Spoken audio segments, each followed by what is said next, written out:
It ought to concern every person because it is a debasement of our common humanity. It ought to concern every community because it tears at our social fabric. It ought to concern every business because it distorts markets. It ought to concern every nation because it endangers public health and fuels violence and organized crime. I'm talking about the injustice, the outrage of human trafficking, which must be called by its true name, modern slavery. Now, I do not use that word slavery lightly. It evokes, obviously, one of the most painful chapters in our nation's history. But around the world, there's no denying the awful reality. When a man desperate for work finds himself in a factory or on a fishing boat or in a field, working, toiling for little or no pay and beaten if he tries to escape, that is slavery. When a woman is locked in a sweatshop or trapped in a home as a domestic servant, alone and abused, and incapable of leaving, that's slavery. When a little boy is kidnapped, turned into a child soldier, forced to kill or be killed, that's slavery. When a little girl is sold by her impoverished family, girls my daughter's age, runs away from home or is lured by the false promise of a better life and then imprisoned in a brothel and tortured if she resists, that's slavery. It is barbaric and it is evil and it has no place in a civilized world. Now, as a nation,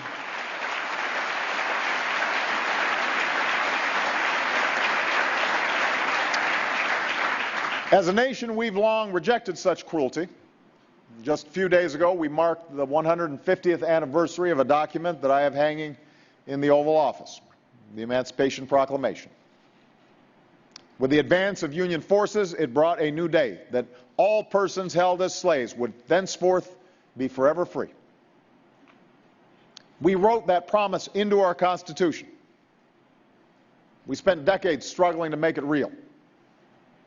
We joined with other nations in the Universal Declaration of Human Rights so that slavery and the slave trade shall be prohibited in all their forms.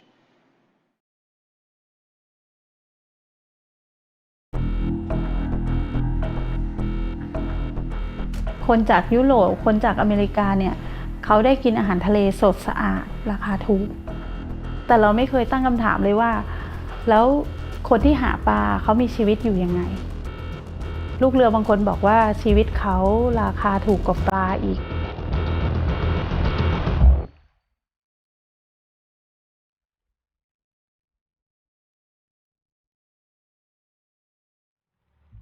Thailand for many years has been facing a huge labor shortage, about 40 or 50,000 workers that are needed for fishing boats.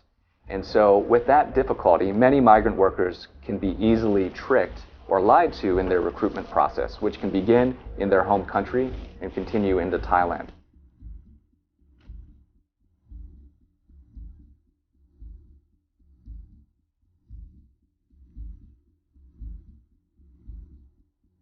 เราช่วยเหลือเด็กที่เป็นผู้ติดตามของแรงงานข้ามชาติแล้วเด็กเหล่านี้เป็นแรงงานเด็กในอุตสาหกรรมประมงต่อเนื่องแล้วก็เราก็เห็นเด็กทำงานอยู่ในธุรกิจเนี้ยเขาก็ทำงานทั้งวันทั้งคืนเหมือนกันการทำงานกับเด็กเนี่ยทำให้เรารู้ว่าพ่อของบางคนเนี่ยคือออกไปหาปลาแล้วก็ไม่ได้กลับมานี่คือสิ่งที่เราถามอยู่ตลอดเวลาแล้วก็มันเกิดอะไรขึ้นกับธุรกิจนี้มันเกิดอะไรขึ้นกับคนที่ไปทำงานในทะเลไกลๆ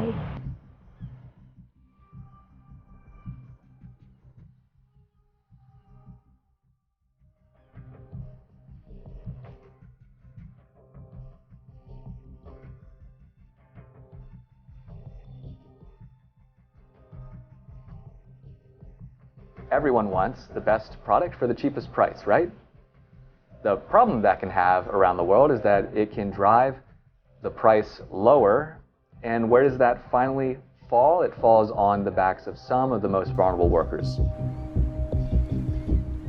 ไปเดือนแรกก็ค้างค่าจ้างเลยเขาก็บอกว่าขอให้ทำงานต่อเดี๋ยวไปขึ้นปลาขึ้นอะไรเสร็จนะเดี๋ยวจะให้ตังค์ตามที่กำหนดแต่ก็จะทยอยจ่ายเดือนละ5,000เงี้ยโดยที่ตั้งแต่ไปเนี่ยไม่เคยได้ครบเลยแต่ทุกคนมันต้องยอมมันอยู่ในสภาวะจำยอมว่ามันอยู่ในทะเลมันไปไหนไม่ได้ก็ต้องทำงาน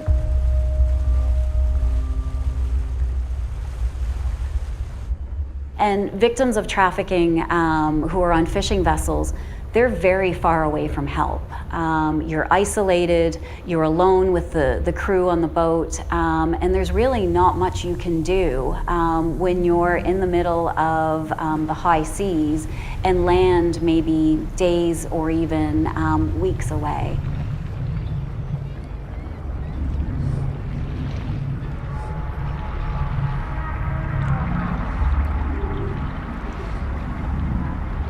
บางมีอยู่เท่าแก่คือทรมานลูกน้องคือว่าไม่ตัดบัญชีให้ลูกน้องด้วยคือลูกน้องขอกลับก็ไม่ให้กลับแต่เท่าแก่อินโดนะเรืออินโดเพื่อนมันบอกให้กลับก็ไม่ให้กลับใครขอกลับมันตีก็ทิ้งน้ำเพราะว่าน้าผมตาย2 คนแล้วอย่างเงี้ย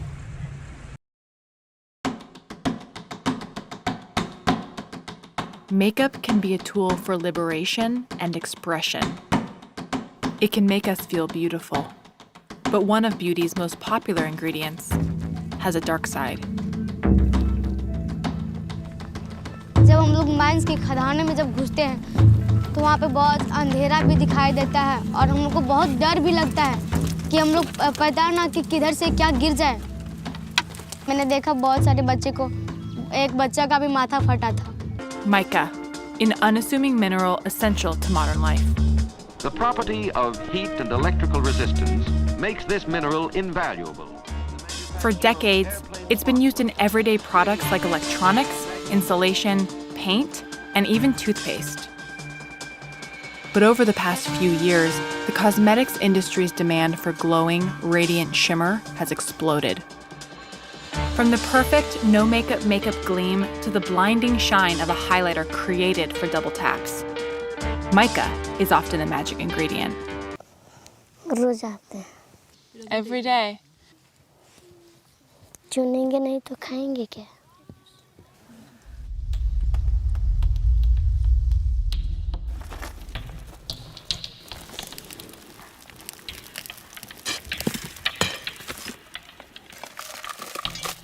Do you ever get scared when you're working in the mines? Yes. डर लगता है अंदर जाने में।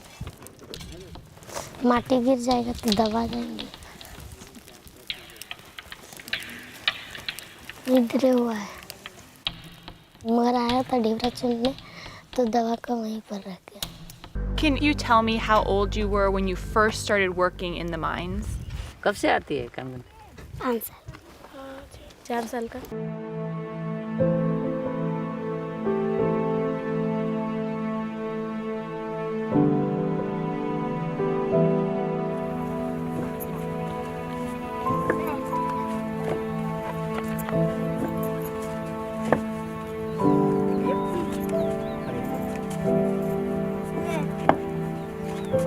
बच्चे तो मान लीजिए उनको एक तरह की सज़ा मिल रही है भट्टा पे। वो उनका एजुकेशन है, उनका जो सबसे पहला हक है, वो अगर वो काम कर रहे हैं तो भी, नहीं कर रहे तो भी उससे वो वंचित हैं। और स्वास्थ्य उनका सबसे ज़्यादा गिरा हुआ है।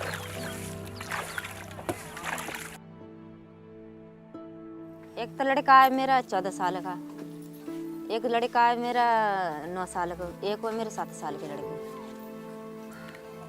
बच्चे को तो करनी है सारा काम, जब करेंगे ना तो खाएंगे का।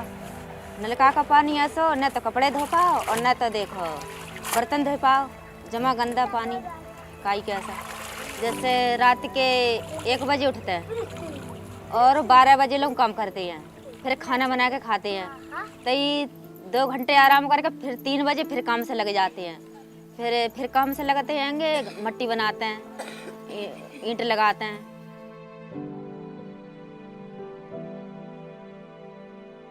They're forced to migrate to escape a starving situation. They barely survive and then return with nothing. So this is the ongoing, it's a cyclic problem.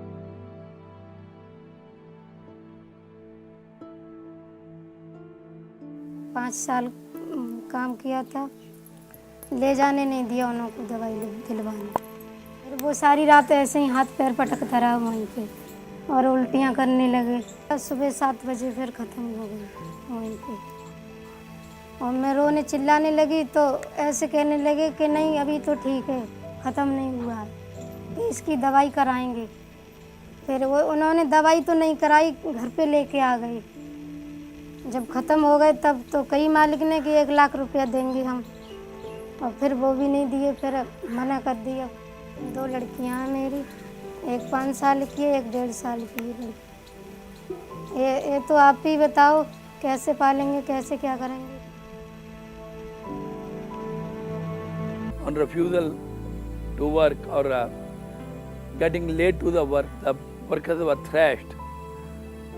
They were killed. The landlord himself is a court of law.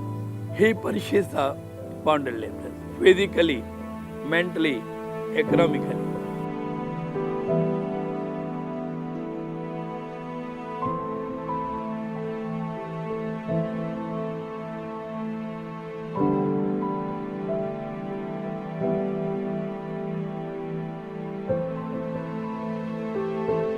The state machinery, especially the police, punishes about people, and the magistrates, even they do not know the definition of bonded labor. They will always find, oh, he is not a bonded laborer, how he has come to my court, he is not chained, he is not kept in the captivity, so how you can claim that he is a bonded laborer? And dismiss the petitions filed by NGOs, filed by the bonded laborers, and that is a big hindrance to get justice. Uzbekistan, a country in Central Asia, has a horrific tradition of cotton slavery. Ranking among the top of 2016's Global Slavery Index report, Uzbekistan has a deeply ingrained system of modern slavery. The government state of Uzbekistan owns most of its land, meaning farmers within the country don't own their own land and farms, but rather lease them from the government. This system allows for the government to impose cotton production quotas on its own people and publicly shames and punishes those who don't meet these quotas. The government has, in other words, created a monopoly on its cotton industry and benefits immensely off the back of its own citizens. As every annual harvest comes, civilians are recruited and forced to pick cotton to meet their quotas. This doesn't mean just farmers though. Teachers, doctors, and even children are taken from their schools and forced to work. They are slaves to their own country and are placed in camps with horrific work conditions, often without even having running water. Much of the cotton from Uzbekistan ends up in countries like China and Bangladesh, making it extremely hard to identify where their cotton was harvested.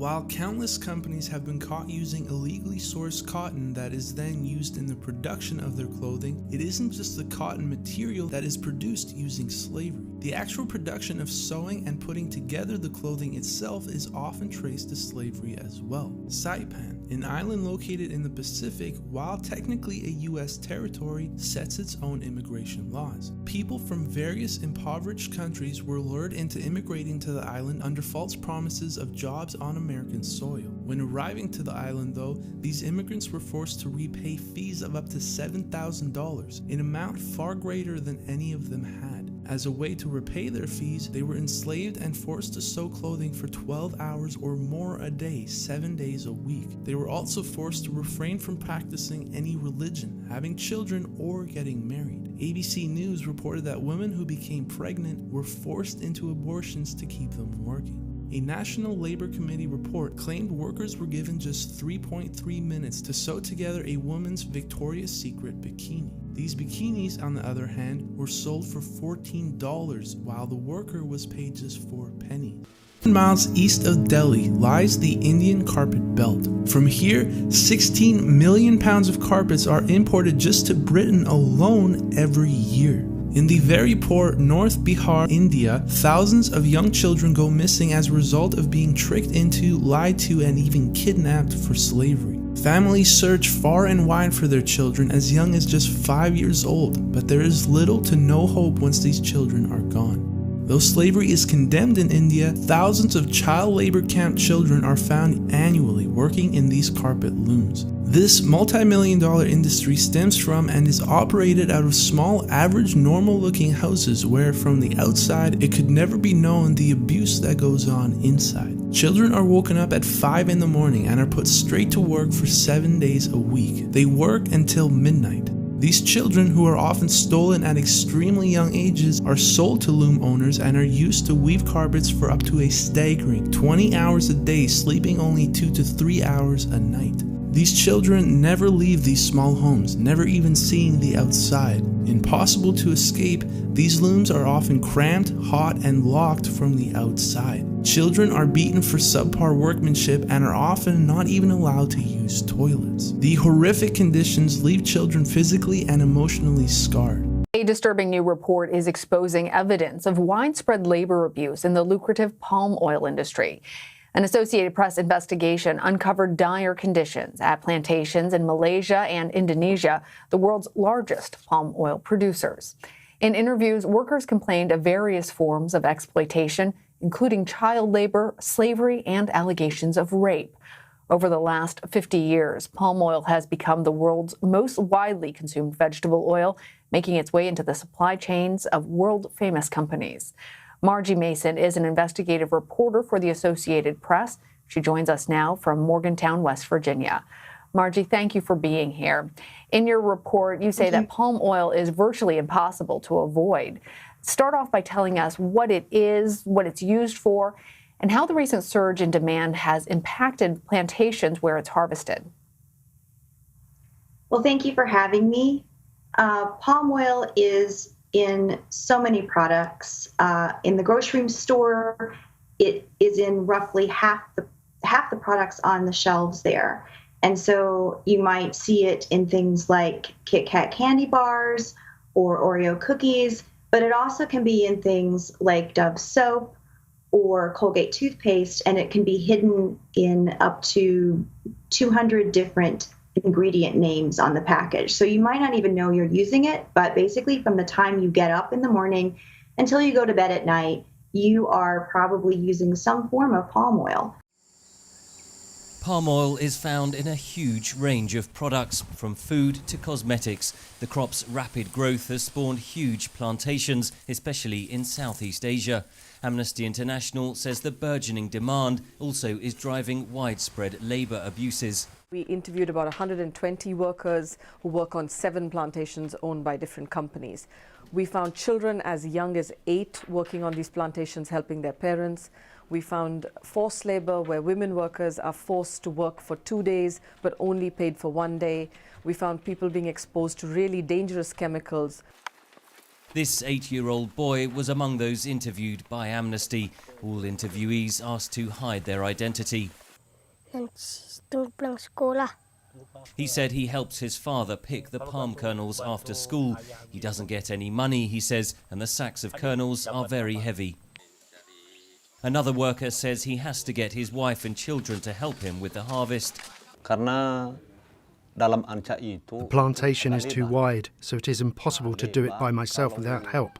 If I can't meet the target the company sets, then I will get a warning letter from the head of the company. Other workers complain of deteriorating health because of exposure to chemicals, including lung and skin problems. All the plantations visited by Amnesty were either suppliers to or subsidiaries of the world's biggest palm oil exporter, Singapore-based Wilmar. Wilmar, as the world's largest trader, is supplying virtually every big company you can think of. So we traced the palm oil from the plantations that we investigated to 9 big household name companies, which include companies like Unilever, Nestle, Procter & Gamble, Kellogg's, Colgate-Palmolive. So we spoke to workers from 8 different countries, and most of them were migrant workers from poor countries in Asia. 2 examples I can give you were we spoke to some Rohingya minority Muslims who had escaped ethnic cleansing in Myanmar and had made their way through very harrowing journeys to Myanmar or to Malaysia, where they thought they were safe, and then they ended up being sold again onto palm oil plantations where they were forced to work. We also found former fishermen who were double trafficked. And so they had maybe come from Myanmar again or Cambodia and had gone onto ships in Thailand where they were held against their will for perhaps years, only to escape in Malaysia, where they were then forced to work on palm oil plantations. So, some of the stories that we found were just really incredible. We took these pictures of prisoners marching to work in blue uniforms. Many of these inmates are here for life. In another camp in the capital of Qinghai province, these prisoners are processing sheepskin and making leather goods which, as we discovered, will end up in stores across America and around the world. The videotape was shot by Harry Wu, a former Chinese political prisoner now living in California. He agreed at great personal risk, since he's still a Chinese citizen, to go back with a hidden camera to do what no outsider has ever done before: take pictures inside Chinese forced labor camps. You spent a total of how much time in prison? 19 years. 19 years. Harry Wu's crime? As a student, he spoke out against the Soviet invasion of Hungary. Not far from Beijing, Wu managed to get us into the Qinghe prison farm, where he spent 4 of his 19 years as a political prisoner, and where he says he was nearly starved to death. Entrance is strictly forbidden to anyone but labor camp personnel.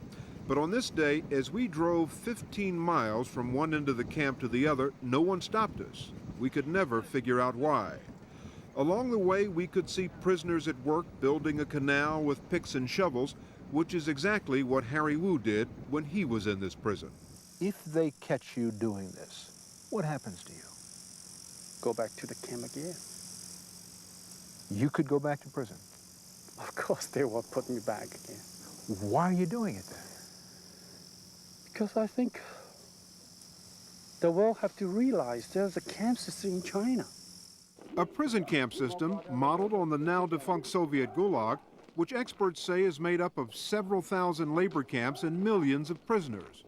Most prisoners are forced to sign confessions before they're even tried, and once convicted, few have a realistic chance to appeal their sentences. Human rights groups say brainwashing and torture are rampant. The Lee brothers, both former political prisoners now living in Hong Kong, were released just 2 months ago after former President Jimmy Carter intervened. They'd been jailed right after the Tiananmen Square movement required to do forced labor, and they claim tortured. It's very painful to recall. Once I sat on a stone bench with a table in front of me. One policeman sat on the other side questioning me, and others stood behind me. Whenever I refused to admit something, the one behind me would strike me with an electric prod. The shock made me tremble, and I couldn't sit still. I fell on the ground. It was unbearable. How many political prisoners are there? Recent secret Chinese documents indicate that approximately 1 in 10 are in prison for political reasons, says China scholar Orville Schell, who was our consultant on this story. We don't really know how many prisoners there are. Let's take 5 million. It's a totally arbitrary number, and we can't be much more definite, but that means that there's 500,000 political prisoners. The question is, who is making the goods? Prisoners. Prisoners. And who are the prisoners? If you have people who are locked up without trials, who are locked up because somebody didn't like what they said, what they thought, what religion they believed in, what they wrote, the kind of films they make, the kinds of poetry they write, this, I think, at least most Americans would find very offensive. All prisoners, including political prisoners, are supposed to reform themselves by doing forced labor, reform through labor, as the Chinese call it. And this is one of the prison factories where reform through labor takes place, a plant on a busy street in Shanghai that makes hand tools. From the front, it looks like a normal factory, but behind the facade on a side street, the barbed wire and the guard tower are unmistakable. This man, who is afraid of being identified, is a former high-ranking Chinese police official, now living in Hong Kong, who is familiar with the plant's operation. So who are the people who work in this plant? The majority are reformed through labor prisoners, criminals, labor reform criminals. Prisoners who are there performing what we would call forced labor, working against their will? Yes. No doubt about that. Yes. No doubt whatever. Posing as a Chinese-American businessman who wanted to import hand tools, Harry Wu met with officials at the Shanghai Liaodong Machinery Factory, the prison factory that makes the tools. Wu asked about purchasing some to sell in the United States and secretly recorded the conversation. Remember, it is illegal for forced labor goods from any country to be sold in the U.S. We would like to speak quite openly with you because in the U.S., Congress recently made a big deal about the special nature of our kind of enterprises. What about the special nature of your enterprise? Our products are never exported directly. We always go through the import-export company system. As far as I know, the U.S. has a trade law that prevents importation of products made by prison labor. But we will be exporting indirectly. But they'll be able to find out. This will give us trouble because the customs will find out. Not if we don't export directly. We invited the prison officials to another meeting in a Shanghai hotel room and secretly recorded our conversation. Harry Wu introduced me as the president of the American company interested in importing their hand tools. I told them that the one thing that bothered me was the reliability of their prison workforce. Given that these people are what you call reformed through labor, we would call forced labor, that they are reliable. I mean, that they turn out a good quality product. They told me there'd be no problem, that their factory had been in business for 41 years.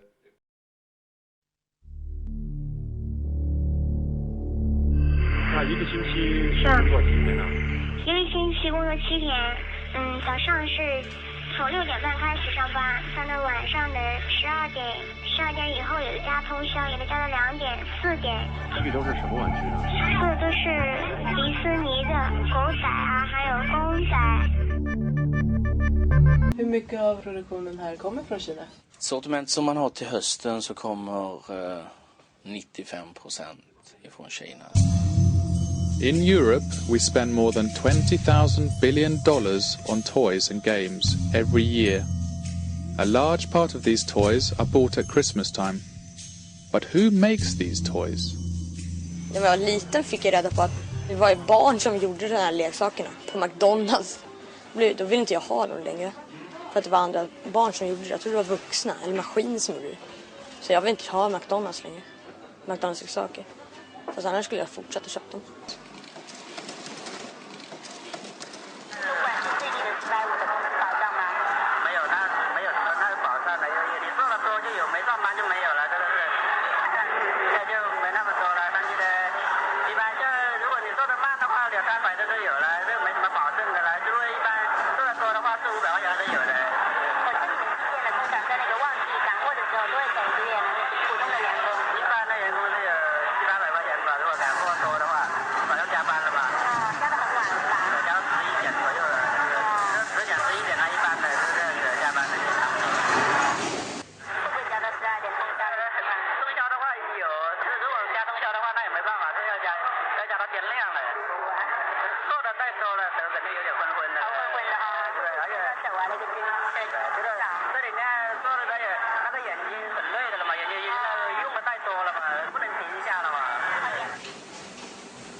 In the factories there are dormitories and canteens where almost all migrant workers sleep and eat. The low wages render other options impossible. Workers should have a choice to stay or eat inside the factories or outside the factories. The different ways should be enough for the workers to stay and live outside. This should be their choice. The workers live in cramped quarters, often 12 to 20 in a room. The only storage for private possessions is in their beds. Wages have, in principle, remained unchanged for several years, while prices in this region have gone up by several 100%. As a result, workers are forced to live their lives inside the factories. Their wages wouldn't last long outside the factory walls. The most serious problem is that it damages their health very much. Sometimes it's not about the problems of the machine. It's only because they have to work for long hours and they cannot concentrate on their work and they make mistakes and then, yeah, they hurt themselves. What accident can happen? Sometimes the workers, maybe they are very tired and then they forget, and then when there's a manual operation, the workers maybe accidentally didn't take, pull away the arms and then the boat close suddenly. Yeah, this is the problem. ผมอยากให้ผู้ที่บริโภคผลิตภัณฑ์ของมาจาเล็ตนะครับก็อยากให้มองว่าคนงานมาจาเล็ตก็ไม่ได้สะดวกสบายอะไรประมาณนั้นครับว่าที่ผลิตกันมาเนี่ยก็ด้วยน้ำเหงื่อน้ำแรงก็ยังลำบากอยู่ครับยังลำบากอยู่แต่บริษัทก็ไม่เคยขาดทุนนะครับบริษัทไม่เคยขาดทุนก็อยากให้สนับสนุนนะครับแต่ให้รู้ว่าคนงานมาจาเล็ตลำบากอยู่ We plopped down in Tangerang, Indonesia, this industrial suburb outside of the capital of Jakarta, with the plans that for the next month we were going to live as Nike's factory workers lived, which meant that we were going to go live in a workers' slum outside of the capital, and we were going to live on the workers' wages, $1.25 a day for the next month, to try and come maybe to a better understanding of what it's like for Nike factory workers to make this kind of money and live under these conditions. We lived in a 9x9 cement box. It was over 100 degrees, it's 100% humidity, a small window, certainly no air conditioning. No furniture. You slept on a very thin mat on an uneven cement floor covered in shelf paper. The streets outside of your home are lined by open sewers, and what that means, like in the rainy season, you would have all that feces just float up into the streets and into your house. And every time that you go to the bathroom, it comes back out into the sewer for everybody else to see and smell. We would go to different workers' homes. You got like 4 women sleeping in an 8x8 cement box, and all their possessions are in there. Like everything in this small area. The workers would have to share a bathroom with 5 to 10 other families. The workers would have to share living quarters, actually like a row of shacks with corrugated tin roofs. All of those families would share a laundry corner and a kitchen facility, and they would all share the same well to take the water out of. $1.25 a day after you've paid for your rent, water, electricity, any major transportation costs, you're going to be left on average with roughly 7,000 rupiah per day. What the hell does that mean? That's going to buy you 2 simple meals of rice and vegetables, a bag of peanuts, a bottle of iced tea, and some dish detergent. And that's all you can get. And that's your reward? Without a doubt. We found it out in the first week that we were there. There's no way that you can live on $1.25 a day and maintain your human dignity. It's just not possible.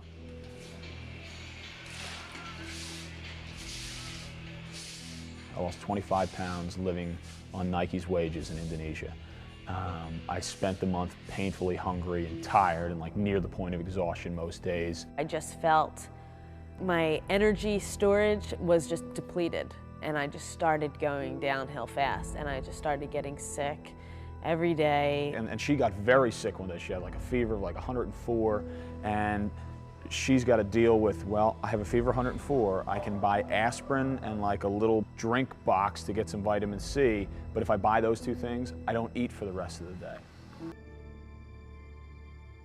I'm walking down this dirt path into this village, and I see this massive pile of scrap shoe rubber that I later learned came from one of Nike's factories, and piles like that get dumped there all the time, and the end result of these piles is that they get burned in that village in the big open space where kids play, and the burning fumes I learned from the company that designs Nike shoe rubber will give off toxins and carcinogens.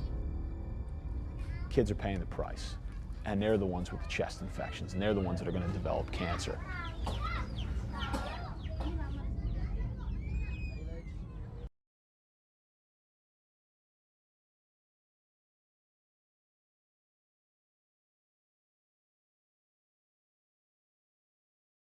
if the tag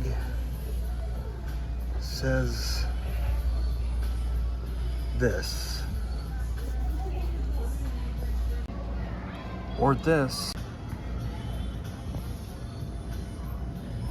or this, then this means that this item was made by a slave. So the choice to support slavery is actually is up to you.